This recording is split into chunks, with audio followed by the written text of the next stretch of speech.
The Portrait of a Lady, written by Khushwant Singh.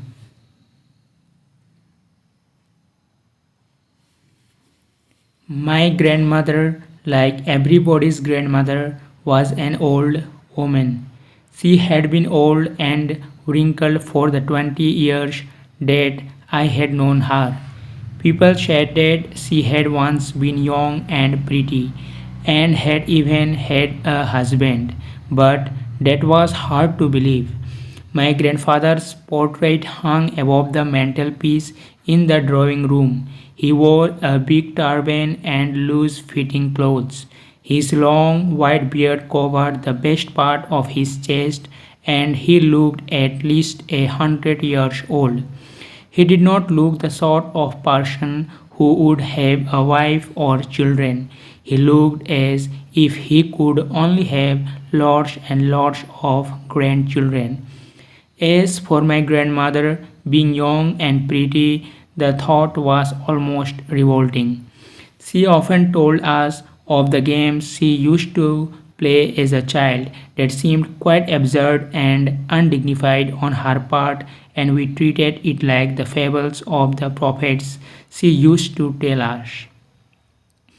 She had always been short and fat and slightly bent. Her face was a crisscross of wrinkles running from everywhere to everywhere.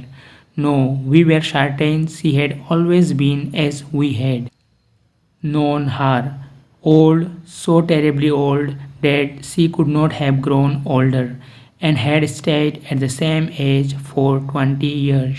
She could never have been pretty, but she was always beautiful. She hobbled about the house in spotless white with one hand resting on her waist to balance her stoop and the other telling the beads of her rosary. Her silver locks were scattered untidily over her pale, puckered face, and her lips constantly moved in inaudible prayer. Yes, she was beautiful. She was like the winter landscape in the mountains, an expanse of pure white serenity, breathing peace and contentment. My grandmother and I were good friends. My parents left me with her when they went to live in the city, and we were constantly together. She used to wake me up in the morning and get me ready for school. She said her morning prayer in a monotonous sing song while she bathed and dressed me in the hope that I would listen and get to know it by heart. I listened because I loved her voice but never bothered to learn it. Then she would fetch my wooden slate, which she had already washed and plastered with yellow chalk, a tiny earthen ink pot, and a red pen. Tie them all in a bundle and hand it to me. After a breakfast of a thick, stale chapati with a little butter and sugar spread on it, we went to school. She carried several stale chapatis with her for the village dogs. My grandmother always went to school with me because the school was attached to the temple. The priest taught us the alphabet and the morning prayer, while the children sat in rows on either side of the veranda singing the alphabet or the prayer in a chorus. My grandmother sat inside reading the scriptures. When we had both finished, we would walk back together. This time the village dogs would meet us at the temple door. They followed us to our home, growling and fighting with each other for the chapatis we threw to them. When my parents were comfortably settled in the city, they sent for us. That was a turning point in our friendship. Although we shared the same room, my grandmother no longer came to school with me. I used to go to an English school in a motor bus. There were no dogs in the streets, and she took to feeding sparrows in the courtyard of our city house. As the years rolled by, we saw less of each other. For some time, she continued to wake me up and get me ready for school. When I came back, she would ask me what the teacher had taught me.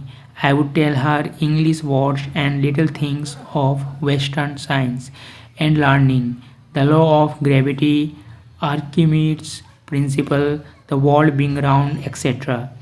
This made her unhappy. She could not help me with my lessons. She did not believe in the things they taught at the English school and was distressed that there was no teaching about God and the scriptures. One day I announced that we were being given music lessons. She was very disturbed. To her, music had lived associations. It was the monopoly of harlots and beggars and not meant for gentle folk. She said nothing, but her silence meant disapproval. She rarely talked to me after that. When I went up to university, I was given a room of my own. The common link of friendship was snapped. My grandmother accepted her seclusion with resignation. She rarely left her spinning wheel to talk to anyone. From sunrise to sunset, she sat by her wheel, spinning and reciting prayers. Only in the afternoon she relaxed for a while to feed the sparrows. While she sat in the veranda, breaking the bread into little bits, hundreds of little birds collected round her, creating a veritable bedlam of chirrupings.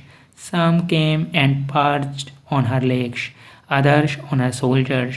Some even sat on her head. She smiled but never shooed them away. It used to be the happiest half hour of the day for her. When I decided to go abroad for further studies, I was sure my grandmother would be upset. I would be away for 5 years, and at her age, one could never tell. But my grandmother could. She was not even sentimental. She came to leave me at the railway station but did not talk or show any emotion. Her lips moved in prayer. Her mind was lost in prayer. Her fingers were busy telling the beads of her rosary. Silently she kissed my forehead, and when I left, I cherished the moist imprint as perhaps the last sign of physical contact between us. But that was not so.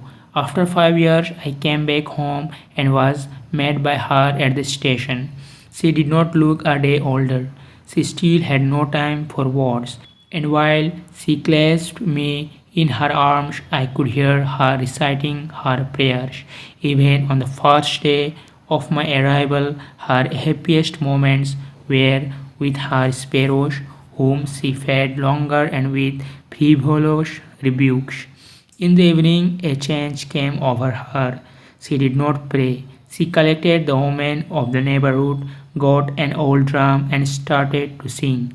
For several hours, she thumped the sagging skins of the dilapidated drum and sang of the homecoming of warriors. We had to persuade her to stop to avoid overstraining. That was the first time since I had known her that she did not pray. The next morning she was taken ill. It was a mild fever, and the doctor told us that it would go. But my grandmother thought differently. She told us that her end was near. She said that since only a few hours before the close of the last chapter of her life she had omitted to pray, she was not going to waste any more time talking to us. We protested, but she ignored our protests. She lay peacefully in bed, praying and telling her beads. Even before we could suspect, her lips stopped moving and the rosary fell from her lifeless fingers. A peaceful pallor spread on her face, and we knew that she was dead. We lifted her off the bed and, as is customary, laid her on the ground and covered her with a red shroud. After a few hours of mourning, we left her alone to make arrangements for her funeral. In the evening, we went to her room with a crude stretcher to take her to be cremated. The sun was setting and had lit her room and veranda with a blaze of golden light. We stopped halfway in the courtyard, all over the veranda and in her room, right up to where she lay dead and stiff wrapped in the red shroud. Thousands of sparrows shed scattered on the floor.